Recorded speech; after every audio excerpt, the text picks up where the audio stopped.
Hey guys, welcome back to another video. In this video, we're gonna go over a full card breakdown for Bellator Championship Series, and this is gonna be taking place in Paris, France. It's gonna be a fun fight night card, man. So we got Patchy Mix taking on Magomedov in a rematch. This is their second fight, and in the first one, we all know Patchy Mix went out there and took care of business. Got the second submission, put Magomedov to sleep with that dark choke. It was absolutely nasty. And we were supposed to see Shabli versus Nurmagomedov. That was official headliner for this card, but Nurmagomedov had an injury, so that fight was cancelled. So they had to put a championship fight as a headliner. So they were able to get Patchy Mix to headline this card. And I really wanted to see that fight between Shabli and Nurmagomedov, but it is what it is. We're not gonna see that anymore. So we're gonna see Patchy Mix, man. And Patchy Mix is always fun to watch. He's a really exciting guy to watch. I like Patchy Mix, man. I think Patchy Mix can be really fun to watch in the Bellator, which is owned by PFO now. If you guys were not aware. In the co-main event, we have Cédric Doumbé taking on Jaleel Willis, and that's gonna be a fun fight night. That's gonna be a fun fight either way.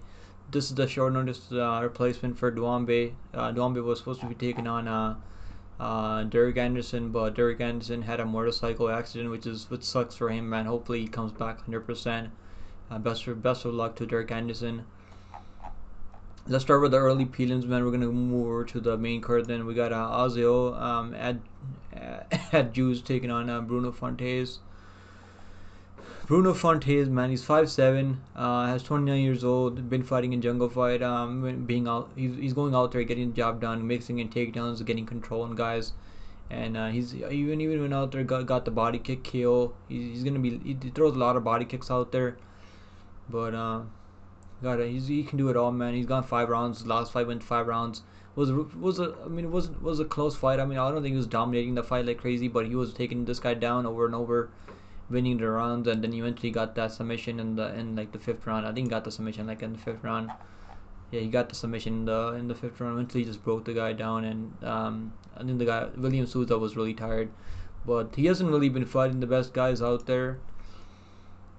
I'm gonna go Asaël because even though Asaël will get taken down, I think he is gonna get taken down here. But I see him working his way back up and being more active on the feet. I think he's going to be the much better technical striker here. He was getting taken on by Liam McCracken, and he got his back taken there, but he was able to survive there, not get subbed, and then he was mixing his own takedowns in the second and third round. I don't really want him grappling this guy here. I do think Fontes has better grappling control. If they start grappling, this turns into a grappling matchup. Hopefully Asaël keeps it standing, and I think he's gonna be the far better technical striker on the feet.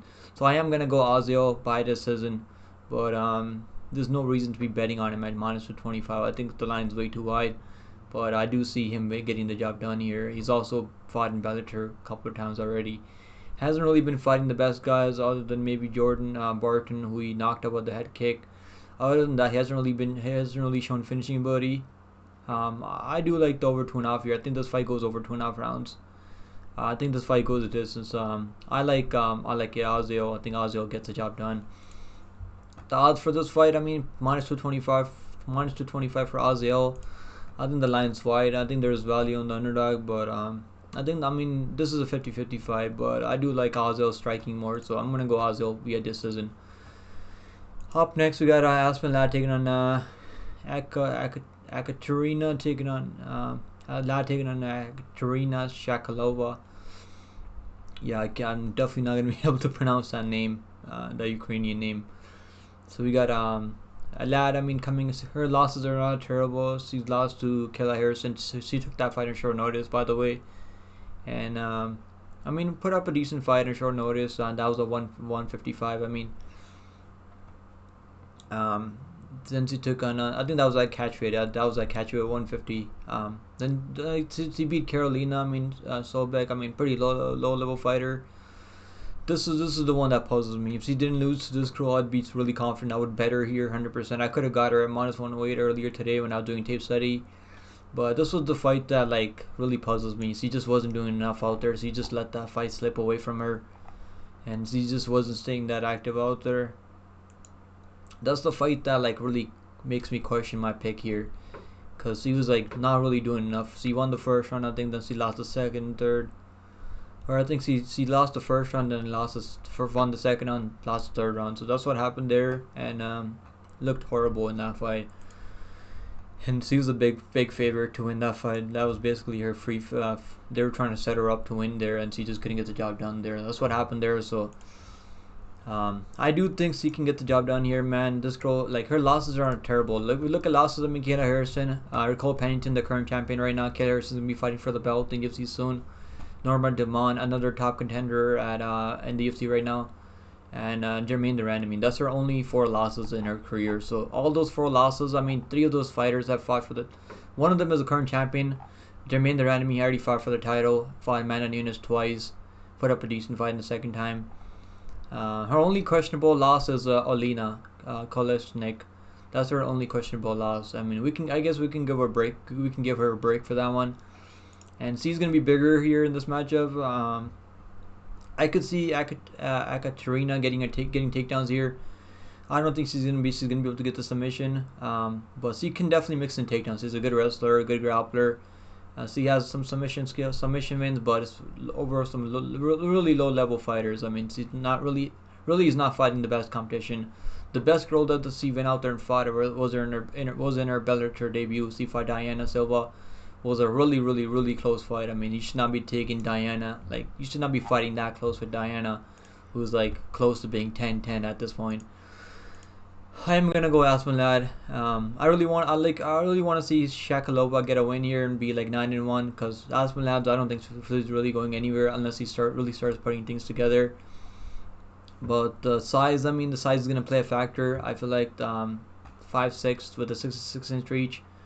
Reach is not that crazy, but I do think Aspen lad, as long as he stays active more, she doesn't like let the fight slip away like she did in that Alina fight. I'm not gonna bet her. I should have bet her -170, -105 earlier. I think she was like -105 earlier. When I was doing tape study, it was like -108. So I was like thinking about it. I was like, maybe I should bet her. Then I was like, maybe I can get plus money on her. So I was like waiting for the plus money, and I missed my opportunity waiting for the plus money. So I'm just gonna pass now. I don't really trust her as a favorite. I do think she's really. I mean, she obviously has fought the better competition, so I do see her winning. The bet that I do like is fight goes the distance, because I don't see a finish happening here. Aspen lad, I mean, can she go out to get a submission on her? I don't see it. I don't think she's gonna get a submission on her. Shakalova is pretty tough. She's pretty durable. She has been sub once in the past, but it was like back in 2019. I mean, she could get a submission. Lad has decent jiu-jitsu. If she gets a top position on her, maybe locks in a arm bar or like arm triangle or something, but she's not really a finisher. I think Shakalova is gonna be tough enough to hang in there. She's only got like 2 submission wins. Only 1 submission win in the PFO. That was over Carolina. I am gonna go Aspen lad. We got decision. That's gonna be my pick. Up next we got Imamshafi Aliev taking on Mike Shipman. Aliev's gonna dominate this fight, man. This fight's not gonna be close. He's gonna take this guy down easy, and he's gonna just ground and pound and get a submission. I'm gonna say first round submission for Aliev. He trains out of Abdulmanap in their Magomedov school. Like trains over there with some high level guys in Makhachkala, Dagestan. And I went back and rewatched some fights of his, and this guy's getting takedowns in every single fight out there. And once he gets takedowns, man, he's just gonna be on top of you with the pressure, and he's got great pressure, good power on the feet. He can definitely like knock you out on the feet. Also, he's got heavy hands. But I do see ground and pound or submission finish. I'm gonna say submission. A lot of people are picking knockout. I mean, it could be a ground and pound finish also. I don't think this fight's gonna go past like the second round. I do like Aliev a lot, but -900. I mean, it's not probably not. I mean, I think it's a good. I mean, -900 parlay piece is tricky. I mean, you're not gonna get much value parlaying him, I guess. But I do see him getting the job done. I do think he's gonna win by finish. I would take the fight doesn't go the distance. I would take the fight doesn't go the distance at this point. Maybe take Aliev ITD. I think he's gonna get a finish here. I do see him getting a finish here. I mean, so that's gonna be the pick. Aliev coming in at a -900. Line is definitely chalky. I mean, I still think it's a good parlay piece because I see him winning 100%. I don't think Shipman's really gonna have much to offer because this fight's not gonna stay on the feet. He's not really not dangerous on the feet. He's not really like known for knockouts. on the feet. I mean, he kept the fight close with Fabian Edwards. He's more of a point fighter. Even if it stays standing and Aliev can't get the takedown, I still see Aliev landing more damage. I do see Aliev getting takedown, so I think he's going to get the takedown. He's going to get a finish in the first round. It's going to be a first or second on ground and pound or like submission. Also, submission is going to be tough to get a Shipman out of there with the ground and pound. I see a submission. I think submission first or second on submission. That's going to be the pick. I think it's a good parlay piece. Even minus 900 is crazy. You're not going to get much value on it, but if you once the props drop, I like the Aliev ITD. You can put him in the long shot chalky parlay. I think it's gonna cash.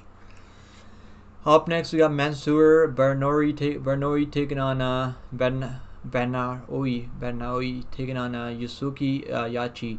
It's crazy that both these guys have fought UFC champions. I mean, Barnaoui has fought Islam Makhachev, and Yusuke has fought Alexander Volkanovski, so that's kind of crazy, right? I mean, he fought Volkanovski back in the day, back in like 2015. So gave up Arm Triangle, but went the fourth round with Volkanovski.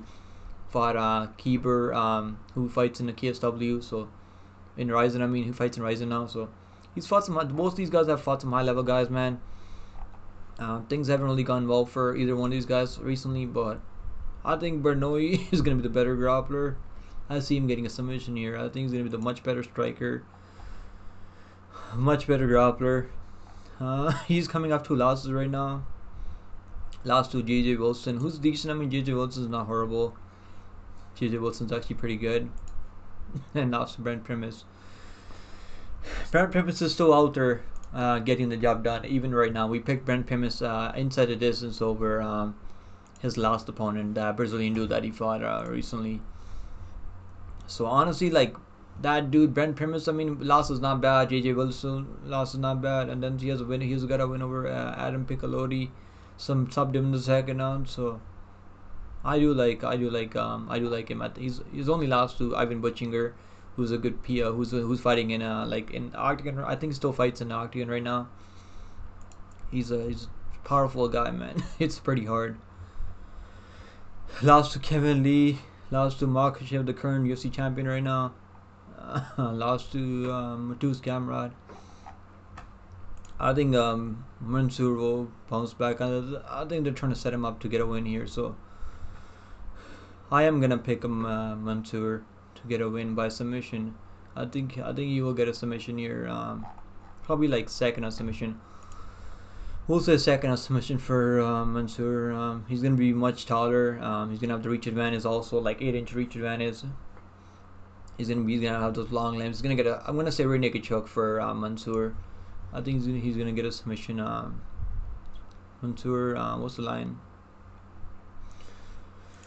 Damn, minus 500 for Barnaoui. I think he's going to get it done by submission though. I see him getting a submission eventually in this fight.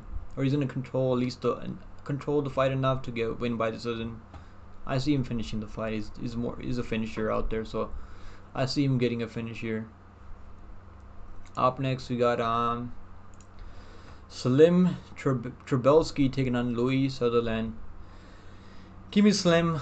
I think he gets it done with the grappling. He's a good wrestler, heavy top pressure, and a good ground and pound. He was even that fight, his last fight where Franklin got injured. He caused that injury because he was taking him down at will, ground and pounding him, taking him down over and over, picking him up, slamming him down. Sutherland, I'm not that high on Sutherland. He does have some PFL experience, but I'm not that high on him. He trains out of a Great Britain team, so he does train out of a good team.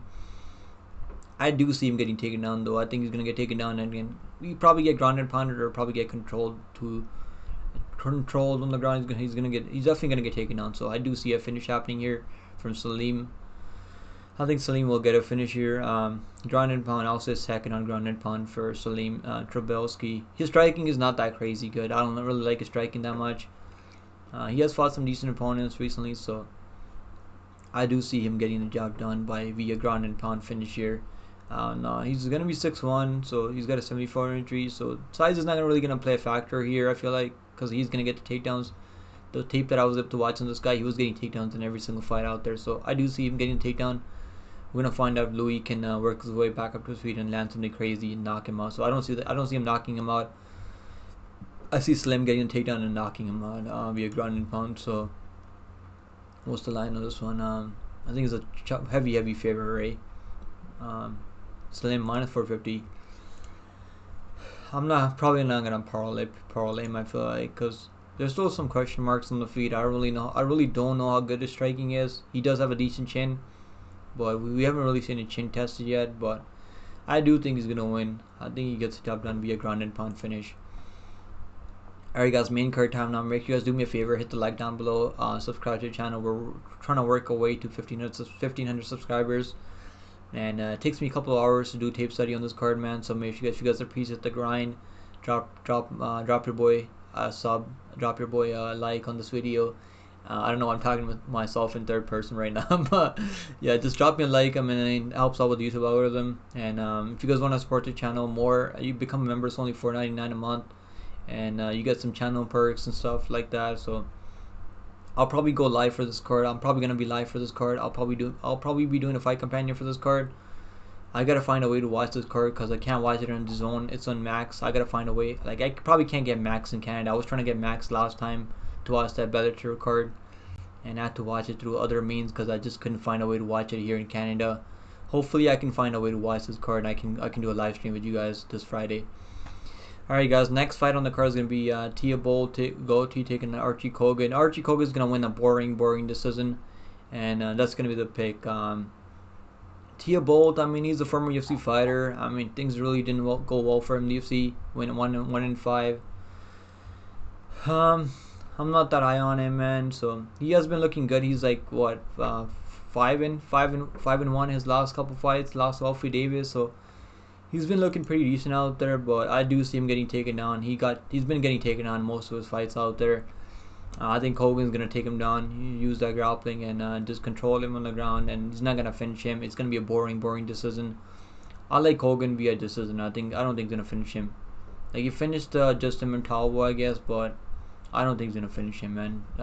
Thibault is really tough. It's pretty tough and durable. Like he's only been finished a couple of times. Been subbed twice and knocked out once, but I don't see. I mean, OEM finished him, but OEM has a good submission, really good jiu-jitsu, really good finisher, and Chad Laprise finished him, I guess. But I don't think Colgan's gonna finish him. I do see this fight going long, and I think it's gonna be boring. I think we're all gonna hate watching this fight. Hopefully, Colgan can prove me wrong. He can go out there, get a crazy ground and pound finish, or get a crazy KO on the feet. He does have heavy hands on the feet, so he can strike. I mean, he's got forward pressure. He can strike, but I like his wrestling a lot. I think he's a good parlay piece. I like Colgan, even though he's a chalky favorite. Minus 600, I think it's still a solid parlay piece. Wait and see where the line goes, because there's gonna be some money coming on Thibault, I feel like, but I think Colgan's gonna win. Chalky favorite, but I think I'd see him getting job done with the wrestling. His wrestling is really legit. So he's gonna get it done via decision. It's gonna be the pick. Up next, we got Landu taking on Jonas Bilharinho. Bilharinho, man, got a crazy Volca KO in the third round in that Dana White Contender Series fight, and so didn't get a contract because Dana White was so, like, I don't know why Dana was so bitchy, I guess. Like, bro, Dana White, I don't get Dana White sometimes. He'll go out there, give out contracts to losers, people that lose fights and barely win. Or sometimes he'll give out contracts to fighters that don't even finish fights, and then he goes out there, doesn't give a contract to guys that go out there, get a crazy highlight reel KO. Now, to be fair to Dana White, that was a close fight. It was a close fight. Bilharinho was he's a guy that's he can fight going backwards, he can fight going forward. He's a counter striker mostly.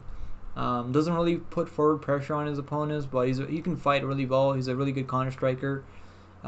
He's a powerful guy, man. Doesn't really throw in combinations though, but he's gonna be trying to land he's gonna be looking to land a big bomb, and that's what he did in that Kanan Cavalhay fight.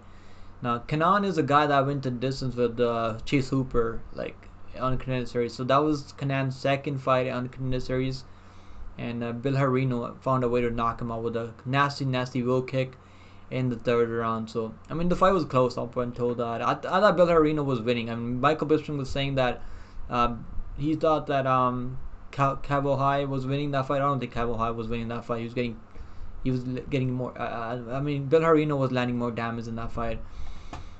He lost the fight to Jose Delano, who's a good wrestler, good grappler. is not a bad striker either. I mean, losing to Delano, who's on the cusp of getting signed to the UFC, I feel like we're gonna see him in the UFC or Contender Series soon.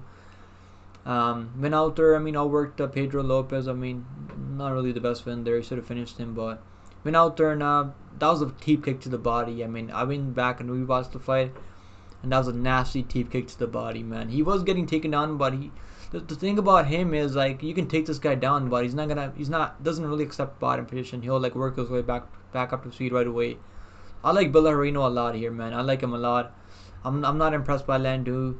I think he's barely scraping by, barely winning these fights. I mean, he got a knockout over Gavin Hughes, I guess, but other than that, I mean, he's barely edging these fights out. On paper, I mean, his record looked good on paper. I guess he's 4-1 his last 5 fights, right? But Bilharinho is gonna be the way better, way more dangerous guy here with more finishing ability. I like Bilharinho a lot here, man. I like the line -120, -125. I like the line a lot. I think I'm probably gonna end up betting on him. I'm hoping that people look at Landu and see his Bellator experience and then see that I think he's like 4-1 or like 5-1 in Bellator. They start betting him because he could be winning minutes. Because the only thing that scares me about Bilharinho is sometimes he'll be losing minutes. Is not that active on the feet. I wish he threw more volume. I'd bet him big time if he was throwing more volume out there. Wasn't losing minutes. Because he's just too willing to let his opponents pressure him back. So hopefully he doesn't let Landu just walk him down and win minutes on him, mixing takedowns maybe. But I see Bilharinho clipping him eventually. I think he's gonna knock him out, man. Landu's pretty durable, man. He's only been knocked out like one time, but he hasn't really been fighting like a dangerous striker recently, so hasn't really fought. I mean, he fought Tim Wild. I mean, who's a point fighter? I mean, Hiroto knocked him out, I guess. So I see Bilharinho knocking him out cold. I think it's gonna be a brutal KO, probably head kick KO, probably wheel kick, probably body kick, maybe like a teep kick to the body, like he landed that teep kick on Kaya Machado, who's a pretty dangerous dude. And Machado got a takedown on him, couldn't really do much with the takedown.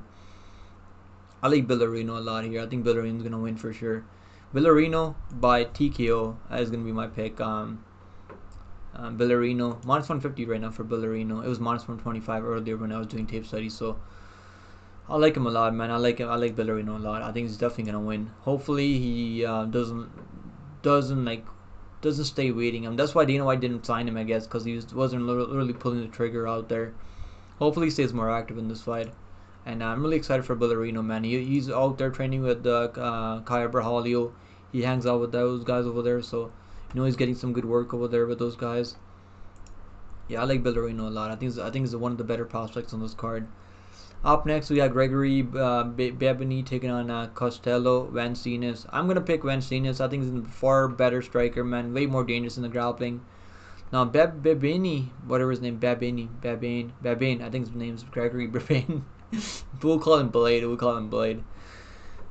Babene, man, he's 5-0 his last 5 fights. I mean, he's looked pretty good out there. But I'm not that high on him, man. He's just a guy that can use his physicality, get you down, and maybe look for like a ground and pound finisher. Like he's got power on the feet. He's got legit power. If he clips Van Steenis, he can maybe knock him out. But Van Steenis is pretty durable. He's never been knocked out. And I like his striking. I like those head kicks that he throws from range. He's got nice distance management. I like Steenis here. I think he's gonna get the job done. -1, like what's the line for Steenis? I think he can also get a submission. -250 for Steenis. I like him as a parlay piece. I think he's gonna win. Now Babene is 40 years old, but he's not really been looking like a 40-year-old out there. He's just been muscling these guys down and getting finishes over these guys. But I think Steenis is gonna be the far better striker, and he's gonna have the far better cardio also. Now guys like John Salter, I mean, who's a decent wrestler, was able to outwork him in the grappling. And guys like Douglas Lima, who's an experienced fighter, experienced vet, was able to outwork him. So I don't really see that happening. I mean, only way I see Steenis losing this fight if he gets clipped and gets knocked out. I mean, can that happen? I mean, maybe. But I think Steenis is his striking is okay enough where he's not gonna get clipped like with a crazy shot. I think Steenis is probably gonna get a submission. I mean, I like him by submission. I think he's gonna get a submission. He's got solid grappling, man. He's long and rangy also. So I like Steenis. I think he gets a submission, gets us done by submission. We have seen Babene getting he's been subbed like 6 times too. Give me Van Steenis by first round submission. Alright guys, up next we got Doumbé taking on Jaleel Willis. I mean, this is a short notice fight for Doumbé. Doumbé was preparing for like we were talking about earlier. He was preparing for Derek Anderson. That was gonna be a good fight. Probably. I mean, this short notice fight is not gonna be bad either. I mean, but Jaleel Willis. I mean, he's coming off a brutal KO loss. I mean, he got absolutely put out cold. Ramazanov Magomedov hit him with that like a switch knee. That wasn't really a switch knee. I think it was a knee in the clinch. Yeah, it was a knee in the clinch, and Willis just didn't see it coming. He was out cold. He got absolutely flatlined, KO'd. He's taking some time off, man. He's taking 10 months off, and this is not a good fight for him. I don't really know why he's taking this fight. He's taking on a dangerous striker like Doumbé, who's coming off a loss. In a fight where I bet over 1.5, that was a good look. We bet over 1.5 for like even money. It was like really even money there. And Doumbé, I mean, I think he was on his way to winning that fight. He lost the first round, got taken down, controlled on the ground by Basinger, but then he was winning the second. He won the second round in my opinion. I don't know how the judges had it, but you know he won the second and was on his way to winning the third round. Was outstriking Basinger with those jabs, with those long range attacks. And then he was trying to call a timeout, I guess, but Mark fucking Goddard, man, he just stopped the fight. I mean, he should have given him maybe like a couple seconds to just see what the hell's going on. But he had like a glass in his foot, in his toe or something like that. So that's why that fight was canceled. Mark Goddard is just I don't like Mark Goddard that much, but it was kind of Doumbé's fault. He was trying to call a timeout in that fight, so it is what it is. I see Doumbé knocking him out, man. I think Doumbé's gonna knock him out cold in the first round. He's gonna catch him with a shot that Willis just won't see coming. And Willis, he's pretty powerful though. So, I mean, he's got a couple of knockout wins his own. He gets finished a lot. I mean, to be fair, but that Kirchmer fight. I mean, Kirchmer was just trying to shoot takedowns. Really didn't have a game plan, backup plan. I mean. And he just got outworked on the field by Willis. And Kirchmer's striking is pretty not that great. Give me Doumbé. I think Doumbé goes out there and takes care of business in the first round. Gets a crazy KO. It's gonna be a brutal KO in the first round. Doumbé, his chin is pretty durable, man. We haven't really seen his chin tested because Jaleel does hit hard though. If he catches him clean, maybe you can hurt him, but I don't really see that happening. I think Doumbé is gonna be a way better striker, way better kickboxer. He might knock him out with like a left hook. I'm gonna say left hook KO for Doumbé. I think he's gonna catch him in the first round. So first round TKO for Doumbé is gonna be the pick. And Doumbé coming in at -500. I mean the line is definitely wide as hell. He will open at -275, but I like this. I think Doumbé gets it done by I think under 2.5 rounds. Fight doesn't go the distance. It's super live. I like Doumbé as a parlor piece too. Even though he's only got like 6 fights in. I don't really see Willis getting takedowns here. I don't really I think Basinger is a way better grappler, and Doumbé was defending those takedowns in the second, third round. He got taken down early. Obviously, got controlled on the ground in the first round, but he was defending takedowns in the second and third round. So he showed decent cardio there too, even though he was getting grappled. So I like Doumbé. I think Doumbé gets it done by a crazy KO, and even favors him more the fact that Jaleel is coming off a brutal KO loss. His last fight, so that's gonna be the pick. Alright guys, main event time now. We got Patchy Mix and a Magomedov rematch.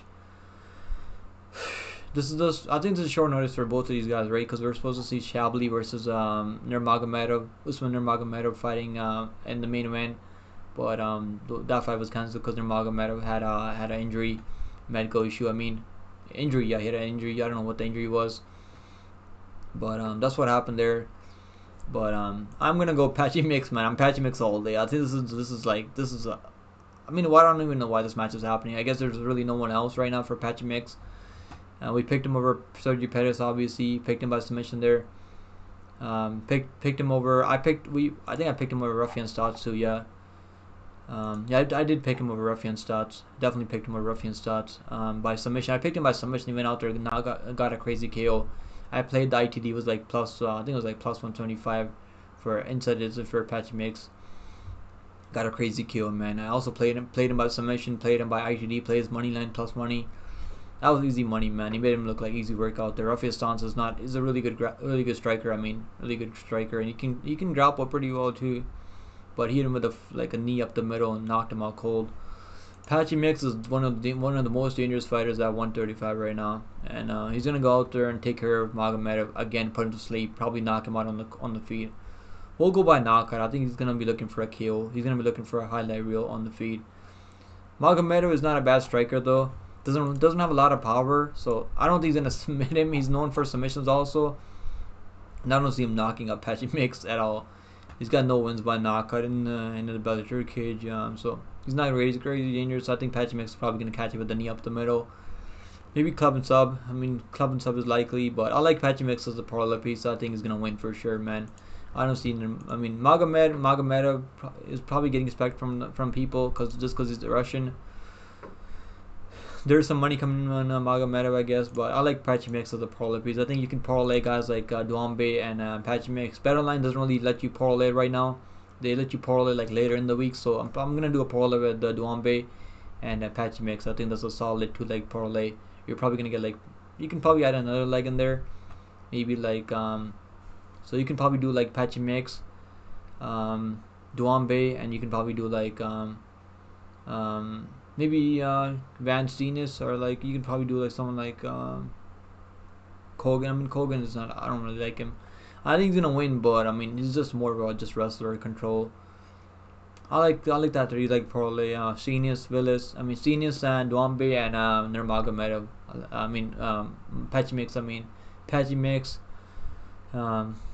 Yeah, I like that. I like that parlay a lot. So let me know what you guys think, man. We'll drop some best bets on the live stream when I go live for when the props and everything drop later this week.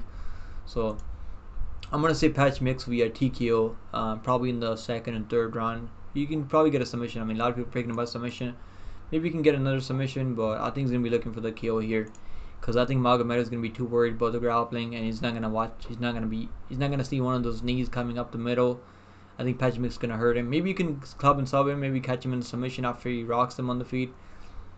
But I see Patchy Mix knocking him out here, or like probably submitting him. So he's gonna finish him here either way. It's 5-round fights, and Patchy Mix is way too dangerous in a 5-round fight. Yeah, he's gonna go out there and finish him, man, for sure. He went out there and finished Sergio Pettis. So Sergio Pettis is a pretty durable guy, man. Sergio Pettis is not bad, and I got him at minus 200 there. So hopefully his line goes down a bit, so we can get him at like, I think it's like minus 200 right now, right? Minus 225. Great parlay piece, man. I like Patchy Mix here. He's one of my most confident picks on the card. So that's the full card breakdown, guys. Let's go over the picks. So we're gonna go with the Patchy Mix by TKO in the first fight, or submission. He's gonna finish him for sure though. Even though Magomed has only been finished one time, but it was by Patchy Mix. Next fight, we're going to go with Doumbé by TKO in the first round. Next fight, we're going to go Steenis by submission. Jonas Bilharinho by TKO. Colgan via decision. Slim by TKO. Mansour by submission. Aliev by submission. Aspen via decision. And we're going to go with Asaël via decision.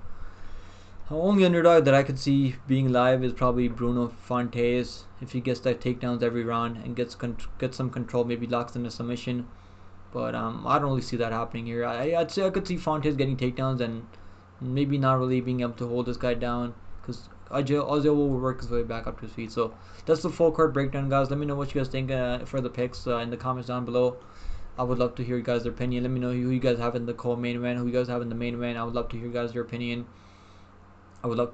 I mean, and I'll see you guys in the next one, man. Take it easy, guys. Hope you guys enjoyed the full card breakdown, and I'll see you guys in the next one, man. I'll probably be live for this card, so let me know if you guys want me to do a live fight companion for this card, and I'll probably will do a fight companion for this card. So I'll see you guys later, man. Have a good week. Take care, guys. Later.